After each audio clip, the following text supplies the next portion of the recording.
Imagine that you are your employer. What are you bringing to the table that would make you want to hire yourself? And that's what today is going to be about. Before we jump into it, I'm curious, what do you look for in an employer? So this is the first time where I expect you to start engaging. So what do employers want from you? And that's what we're focusing on today. My challenge to you, or to your younger ones or your loved ones, is don't come out of school only with your first degree. You start building your career right from when you are in university.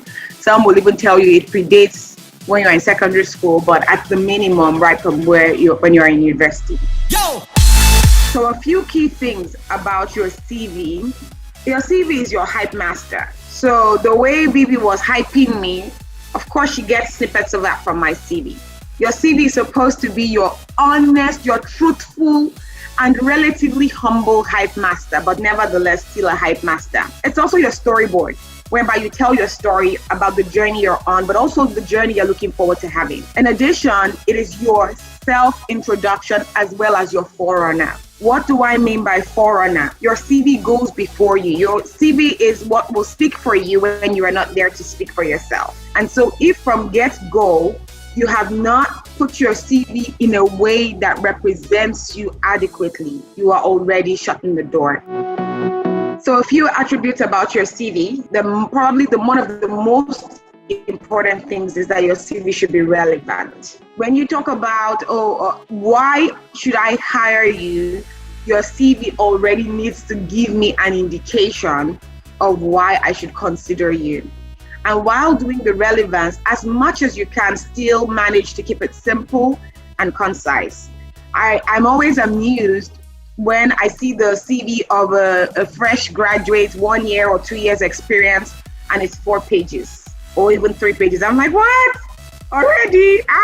When you become director, it shall be an encyclopedia. So keep it simple and concise. It's not about the length. When I got my first job with KPMG, my CV was a 1-pager. There was not much in it. What was in it was my educational background, a little bit about me and what I was looking forward to, and a little bit about what I had done, because I had been fortunate enough that during NYSC, I worked in the university, all of that. And then at some point in my life, prior to even getting into university, my very first job, which you will not see on my CV today, interestingly, but my very first job in life was that I used to be a nursery school teacher. So at the point where I was going for my first job, that was understandably important. So think about what is applicable. Be truthful. Be truthful. Too often, I work with young people who, I am a lion, I have a big head. In fact, even the waist is not, and all sorts. And then when you meet them, the CV is not speaking to the individual. Never feel the need to lie about yourself. If you ever feel the need to lie in order to get a job, consider that job may not be what was meant for you. So never lie. And finally, just keep your CV clean. I'm talking about how you proofread it.